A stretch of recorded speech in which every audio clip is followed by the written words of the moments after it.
నేను ఇంటూరి రవికిరణ్ వైఫ్ని. నా భర్తని గత ఆగస్టు నెల 31వ తారీఖు నుంచి అక్రమ కేసులు పెట్టి ప్రతి స్టేషన్కి తిప్పుతూ ఉన్నారు.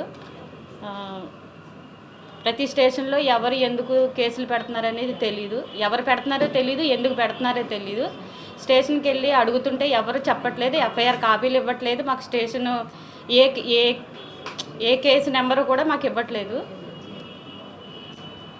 పోలీసుల్ని మేము ఏ స్టేట్మెంట్లు వాళ్ళే సొంతంగా రాసి వాళ్ళే సంతకాలు తీసుకొచ్చి పై వాళ్ళు ఎలా చెప్తుంటే అలా రాసుకుని వచ్చి మాతో సంతకాలు ఇంటూరి గారితో సంతకాలు చేయించుకుంటున్నారు. ఇంటూరి గారు అడుగుతున్నా కూడా మీరు ఏదైనా ఉంటే కోర్టులో చెప్పుకోండి, మా పనులు మమ్మల్ని చేసుకోనివ్వండి అని వాళ్ళు చెప్తున్నారండి పోలీసులు.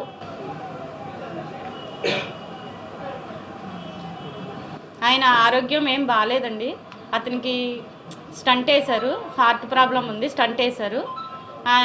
అతనికి అసలు 8 గంటలు రెస్ట్ ఉండాలి. అలాంటిది అతన్ని స్టేషన్ రాజమండ్రి జైల్లోంచి మాచర్ల తీసుకెళ్లారు. మాచర్ల నుంచి తీసుకొచ్చి మళ్ళీ రాజమండ్రి జైల్లో అప్పచెప్పారు. అక్కడి నుంచి మళ్ళీ కురుపం తీసుకెళ్లారు. ప్రతిరోజు అతన్ని 500-600 కిలోమీటర్లు తిప్పుతున్నారండి. అతనికి అసలు నిద్రపోవడానికి కూడా టైం ఇవ్వట్లేదు. ప్రతిరోజు తీసుకెళ్తున్నారు, పీటీ వారెంట్లు వేసి స్టేషన్ కస్టడీలు వేసి తీసుకెళ్తున్నారు. డాక్టర్లు చెప్తున్నా కూడా అతను అన్ఫిట్గా ఉన్నాడు, అతను తిరగడానికి అన్ఫిట్గా ఉన్నాడు, అతని ఆరోగ్యం బాగాలేదని చెప్పినా కూడా అతన్ని స్టేట్మెంట్లు వేసి తీసుకెళ్తూ ఉన్నారు. పీటీ వారెంట్లు వేసి స్టేషన్ కస్టడీలు అని చెప్పి తిప్పుతూ ఉన్నారు. రోజుకి 500-600 కిలోమీటర్లు తిరుగుతున్నారండి. అతను నిద్రపోవడానికి టైం కూడా ఇవ్వట్లేదు. అతను హార్ట్ పేషెంట్, 8 అవర్స్ అసలు రెస్ట్ ఉండాలి. అతని ఆరోగ్యం బాగా క్షీణించింది. అతను నడవలేని స్థితిలో ఉన్నా కూడా తీసుకెళ్ళిపోతున్నారు అతన్ని. ట్యాబ్లెట్స్ కూడా ఇస్తున్నారా లేదో తెలియదండి నాకు. అతను వెళ్తుంటే మేము జైలుకి వెళ్తుంటే ఎంట్రీ పెట్టుకుంటుంటే అసలు ఎంట్రీ అతను లేడనే చెప్తున్నారు, మాకు ఎంట్రీ క్యాన్సిల్ అయిపోతుంది. పీటీ వారెంట్లు వేసి తీసుకెళ్ళిపోయారమ్మంటున్నారు. ఏ స్టేషన్ అంటే చెప్పట్లేదు, ఎక్కడికి తీసుకెళ్లారంటే చెప్పట్లేదు. చాలా ఇబ్బంది పెడుతున్నారండి నన్ను, నా పిల్లల్ని, నా కుటుంబాన్ని అంతా చాలా ఇబ్బంది పెడుతున్నారు. అతను ఎక్కడ ఉంటున్నాడో తెలియట్లేదు, ఏం చేస్తున్నారో తెలియట్లేదు. ప్రతిరోజు ఇలా తిప్పుతున్నారు. అతని ఆరోగ్యం క్షీణించి అతనికి ఏదైనా అంటే ఎవరిదండి రెస్పాన్సిబిలిటీ? నాకు డాక్టర్ రిపోర్టు అన్ని రిపోర్ట్స్ ఉన్నాయండి, నేను మళ్ళీ సబ్మిట్ చేస్తాను, మీ అందరికీ చూపిస్తాను. ఇప్పుడైతే నేను తీసుకురాలేదు.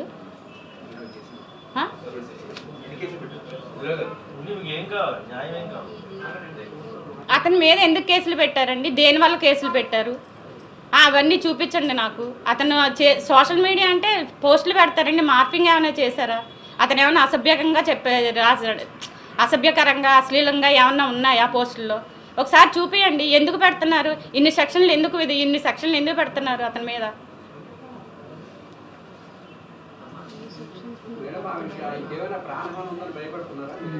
ఏమో అండి, తీసుకెళ్తున్నారు. ఇప్పుడు పొద్దున్న తీసుకెళ్తున్నారు, రాత్రి ఏ టైంకి ఇస్తున్నారో తెలియట్లేదు. ఇంటి దగ్గర నుంచి అరెస్ట్ చేస్తుంటే నేను ఫాలో అవుతున్నాను, అందుకని నన్ను కట్ చేశారు. జైల్లో పెడుతున్నారు. జైల్లో అయినా ఉంచుతున్నారా? జైలు నుంచి తీసుకెళ్తున్నారు. ఎప్పుడు తీసుకెళ్తున్నారో అర్ధరాత్రి లేదు, సండే లేదు, ఎప్పుడు తీసుకెళ్తున్నారో తెలియదు, ఎప్పుడు తీసుకొస్తున్నారో తెలియదు. అతను అక్కడ ఉన్నాడని మనం వెళ్ళి ములాఖాత్ పెట్టుకుంటే అక్కడ లేడమ్మా, పీటీ వారెంట్ మీద తీసుకెళ్లారు. ఎక్కడ తీసుకెళ్లారు మాకు తెలీదు, ఇట్లనే చెప్తున్నారు. జైల్లో కూడా మాకేం చెప్పట్లేదండి. అక్కడికి వెళ్ళి అడుగుతుంటే కూడా మనిషి ఉండట్లేదు, మమ్మల్ని కలవనివ్వట్లేదు అసలు ఆయన్ని.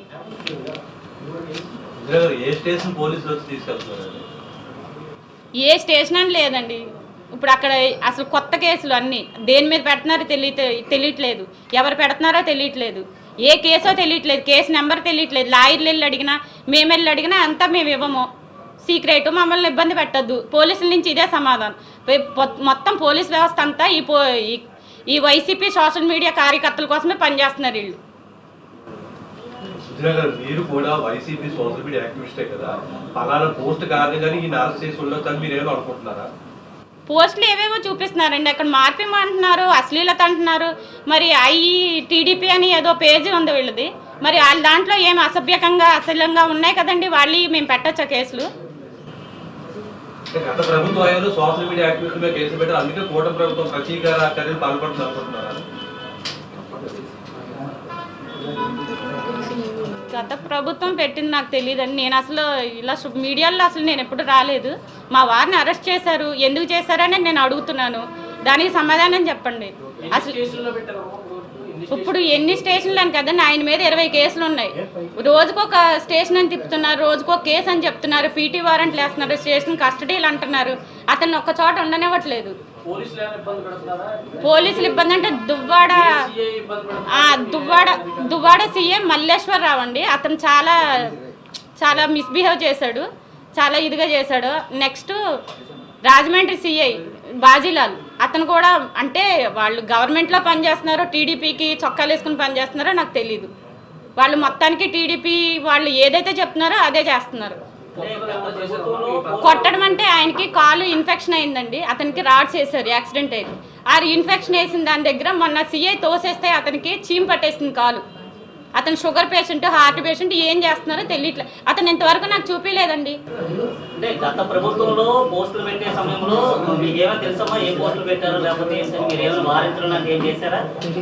తెలియదండి, నేను పోస్టులో అని నేను చూడం కదా మేడం. ఇప్పుడు వీటికి సంబంధించి మరి పోలీసు ఉన్నతాధికారులు ఏమన్నా ఈ విద్య విషయంలో మాట్లాడడం జరిగిందా? వాళ్ళు ఎలా రెస్పాండ్ అయ్యారు? ఇంతవరకు నేను ఎవరిని కలవలేదండి, మాట్లాడలేదు. పర్సనల్గా తీసుకుంటున్నారండి. రవికిరణ్ పోస్టులు ఏం పెడుతున్నాడు అంటే అతను సెటరికల్గా పెడతాడు, వాళ్ళకి కోపం వస్తుందేమో, ప్రశ్నించినందుకు కోపం వస్తుంది. అతను అడిగే ప్రశ్నలు వాళ్ళకి ఇబ్బందిగా ఉన్నాయేమో, అతను ప్రశ్నించకుండా అతను నోరు నొక్కేశారు. అంటే ఆయన గత ప్రభుత్వం ఉన్నప్పుడే పెట్టాడండి, అంత ముందు కూడా ఇలాంటి పోస్టులు ఏమైనా పెట్టారు? గత ప్రభుత్వం అని కాదండి, మేము 13 ఏళ్ళ నుంచి ప్రభుత్వంలోనే ఉన్నాం, వైసీపీలోనే ఉన్నాము, వైసీపీలోనే పనిచేస్తున్నాము. అతను అంటే ఏ పోస్ట్కి ఎలా రియాక్ట్ అయ్యాడని వాళ్ళకి ఎలా తగిలిందో మరి మాకు తెలియదు.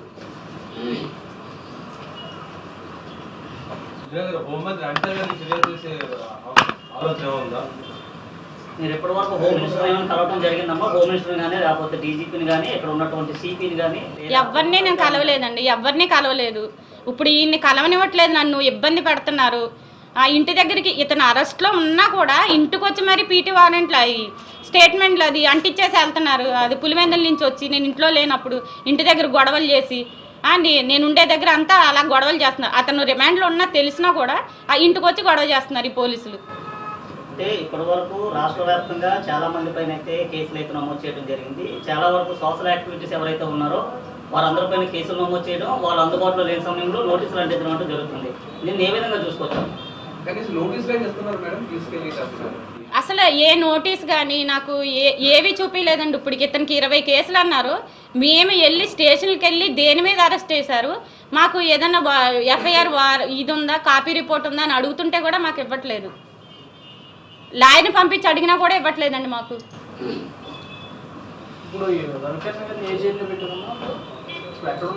ఇప్పుడు వైజాగ్ సెంట్రల్ జైల్లో ఉన్నారండి. అతన్ని అక్కడ కూడా ఉంచట్లేదండి, రోజుకో చోట తిప్పుతున్నారు.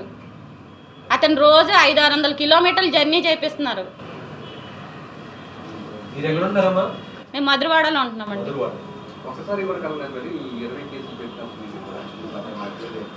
అతను ఇప్పుడు కేసు కోసం పీటీ వారెంట్లో తీసుకెళ్ళినప్పుడు మేము ఎంట్రీ పెట్టుకున్నా ఆ మధ్య గ్యాప్లో వాళ్ళు తీసుకొచ్చినప్పుడు మాట్లాడుతున్నారు, లేకపోతే లాక్కెళ్ళిపోతున్నారు. అతను అసలు ఎలా లాక్కెళ్తున్నారంటే సోషల్ మీడియాలో పోస్టులు పెట్టడానికి ఇంత దారుణంగా శిక్ష ఉంటుందని ఎవరు అనుకోరండి, అంత కఠినంగా వేస్తున్నారు.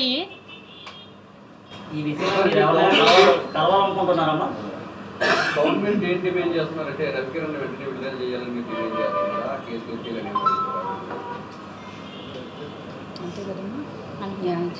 న్యాయం చేయండి నాకు. అతని మీద అసలు ఏం కేసులు పెడుతున్నారో చెప్పండి, దేనికి పెడుతున్నారో చెప్పండి. ఎఫ్ఐఆర్ కాపీలు అవన్నీ నాకు చూపియండి, దేనికి పెడుతున్నారు, ఏ పోస్టులకి ఆయన కేసు పెట్టారో, అసలు ఎవరు పెడుతున్నారు కేసులు ఈయన మీద. అసలు నాకు ఎటువంటి ఇంటిమేషన్ లేదండి. వాళ్ళు అరెస్ట్ చేసినప్పుడు వస్తున్నారు, సంతకం అంటున్నారు, తీసుకెళ్తున్నారు, ఇంటికి వచ్చి మరీ తీసుకెళ్తున్నారు. ప్రభుత్వమే పెట్టిందండి. మా ఎదురుగుండా ఏం జరిగింది మొన్న మహారాణిపేట పోలీస్ స్టేషన్లో మేము అక్కడే ఉన్నాము.